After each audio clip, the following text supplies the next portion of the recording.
Et si la plus grande menace pour la Mona Lisa devenait plus d'un voleur, mais d'un hacker? Le Louvre, symbole mondial de la culture, aujourd'hui confronté à une autre forme de menace. Il s'agit des menaces numériques. Dans cette vidéo, nous allons découvrir comment un musée vieux de plusieurs siècles doit apprendre à se défendre dans un monde entièrement connecté. Avant de comprendre comment protéger un tel joyau, voyons d'abord pourquoi le Louvre est devenu une cible numérique privilégiée. Avec ses plus de 10 millions de visiteurs par an, des milliers de caméras, des capteurs et des systèmes connectés, le Louvre est devenu plus qu'un musée. C'est un système d'information vivant. Chaque batch, chaque écran, chaque capteur est une porte d'entrée potentielle pour les attaquants. Alors, le Louvre n'est plus seulement un musée, c'est un système d'information vivant. Mais même les plus grandes institutions ne sont pas à l'abri. Et le Louvre, certaines failles ont déjà été détectées. Alors, il est important de savoir que derrière les murs du Louvre, la réalité technique est tout autre chose. La réalité technique est parfois plus fragile que ce qu'on pouvait imaginer. Des serveurs obsolètes, des mots de passe faibles, des réseaux mal configurés ou mal segmentés et un manque de coordination entre des équipes techniques et la direction. Bref, un modèle hérité du passé dans un monde qui change à toute vitesse. Le plus grand musée du monde ne peut plus se contenter d'une sécurité du siècle dernier. Alors, comment renforcer cette défense sans perturber la mission culturelle du musée?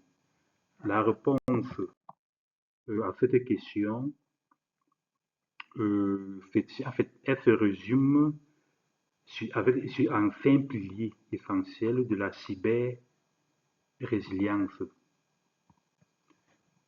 Alors, la cyber-résilience, je peux dire, c'est l'art de continuer à fonctionner même quand tout vacille. Voici donc les 5 piliers sur lesquels repose la protection d'un lieu comme le Louvre. Premier pilier, c'est le qui consiste à moderniser les systèmes critiques.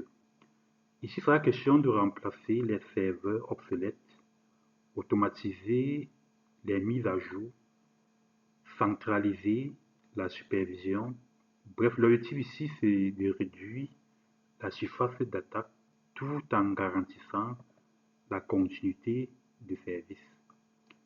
Même les meilleures machines ne servent à rien sans un contrôle strict des accès.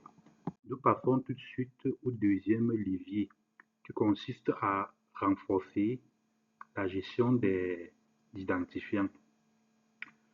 Vous savez, l'humain est la première porte d'entrée. Il serait important de mettre sur pied l'authentification biométrique, c'est-à-dire après les empreintes digitales, la reconnaissance faciale pour un accès plus sécurisé. Utiliser la double authentification. Celle-ci doit être obligatoire pour tous les accès critiques du système. Ensuite, il serait important d'utiliser les batchs intelligents. Ceci contrôle l'accès physique et facteurs physiques et numériques intégrés. Troisièmement, troisième levier, il faut segmenter et cloisonner le, le réseau en quelque sorte. Au Louvre, tout est connecté.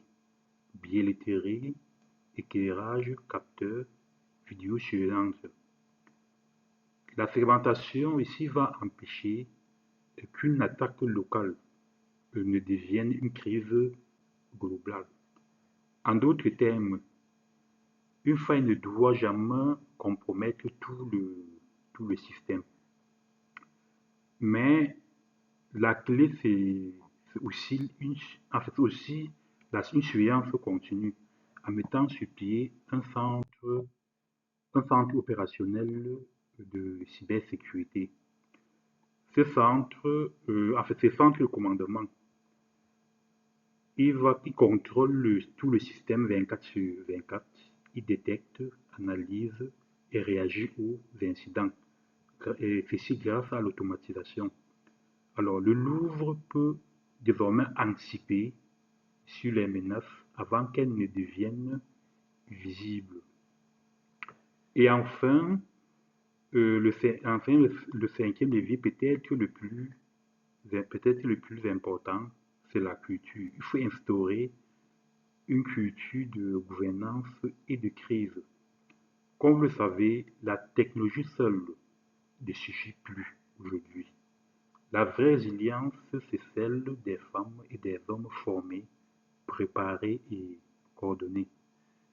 Il est donc important de faire des exercices de crise de façon régulière, faire des formations, en fait, former notre personnel du vigile jusqu'au directeur. Ainsi, si jamais il y a un cas d'incident ou une attaque, on saura quoi faire exactement. Alors, ces cinq piliers forment la base d'un modèle unique. Pyramide, ça il s'agit de la pyramide de la résilience. À l'image de la pyramide du Louvre, la cyber-résilience repose sur plusieurs niveaux. Nous avons le niveau tout en haut, la gouvernance et la culture. Ensuite, le centre SOC qui est au SOC actif, réseau segmenté, identité, identité maîtrisée et infrastructure moderne. Alors, la résilience du Louvre repose sur une pyramide solide dont on vient de décrire. Protéger le Louvre, c'est protéger notre mémoire, notre culture et notre humanité. La cyber-résilience n'est pas un luxe, c'est une responsabilité culturelle. En 2026, la cybersécurité n'est plus une affaire des techniciens, c'est une affaire des sociétés. Alors, si tu veux comprendre comment la gouvernance et la cybersécurité peuvent prévenir les crises numériques, abonne-toi à la chaîne CyberWatch GRC, la chaîne qui découvre de la résilience et la cybergouvernance ou du futur en quelque sorte. Et toi, que ferais-tu pour protéger le Louvre? Dis-le-moi en commentaire. Euh, la vision compte dans cette conversation sur la résilience numérique. Merci et à très